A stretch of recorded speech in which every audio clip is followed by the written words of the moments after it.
Hey, good morning. Come on in, have a seat. Let's gather around the table. And don't mind me as I indulge for a few seconds in a couple of sips of coffee. I just brewed a fresh pot, so there's plenty there. Just help yourself to whatever you like. If you like coffee, I know some of you prefer the Sundrop soda. That's kind of old school, but those that drink it are kind of old school as well, I reckon. But there's Sundrop soda in the refrigerator. There's some tea. There's some sweet tea and unsweet tea if you'd like that. So just help yourself. Go to the refrigerator, find what you like, and pour yourself a glass and come on, have a seat. And I just want to thank you for stopping by today. I appreciate that. Man, I was out this morning and I about got blown away. A couple of times. Good thing I was carrying rocks with me, keep me kind of grounded to the ground, so I didn't fly off somewhere. But anyway, it's all good. I made it. Been to the gym, came back. So here we are. My name is Wes. This is Coffee with Wes. And I serve as the interim pastor at the First Baptist Church of Cutler.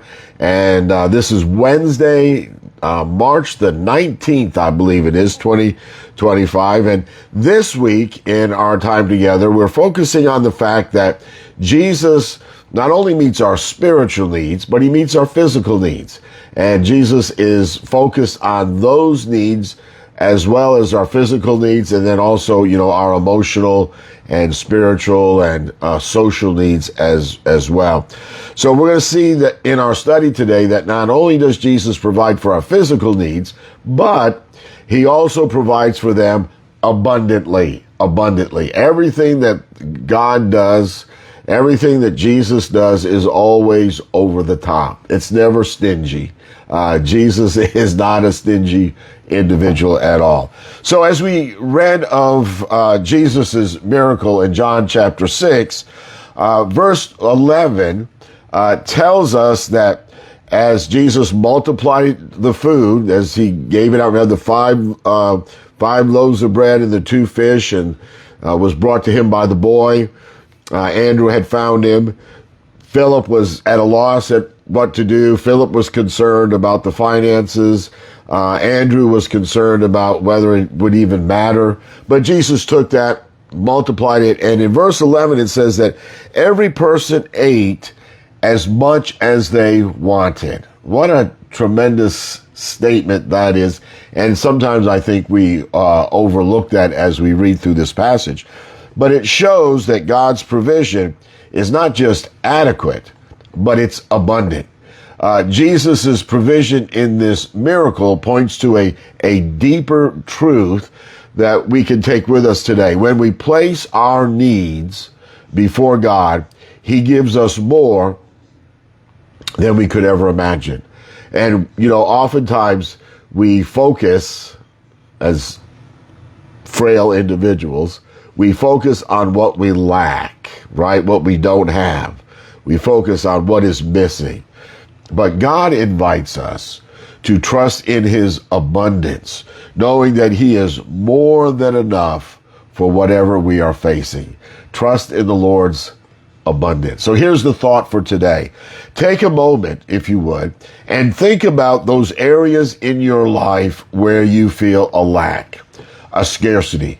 Those places in your life where you are lacking and you are in need. And instead of, and here's the thought, instead of focusing on what you don't have, acknowledge the abundance of God's provision and acknowledge what you do have with blessing and graciousness and gratefulness. Lord, this is what I need. This is what I'm lacking, and I want you to know that. But man, I am so grateful for all that you've done for me, for all the blessings that you've given me, for everything that you have provided for me, not only just right now, but over the years, over my whole life. I've said, and I don't want to have to prove this, okay? I don't want to have to prove this, but I've said, the Lord has been so great to me that if the Lord stopped, if the Lord withheld any more blessings from my life, experienced enough blessing from God to forever be thankful.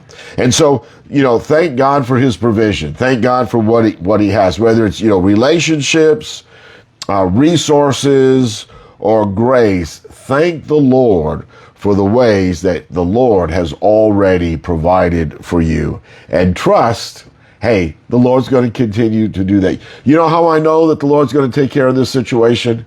Because the last time I had a situation, the Lord took care of that. And the time before that, the Lord took care of that situation. And the time before that, the Lord took care of that situation. And so I am confident that the Lord's going to take care of this situation. Okay, folks, have a great Wednesday. This is the middle of the week, and we've got things to do so we can kind of get over the hump, if you will, and kind of slide into that Thursday and Friday and that weekend. Hope you have a great day, and make sure you take care of yourself.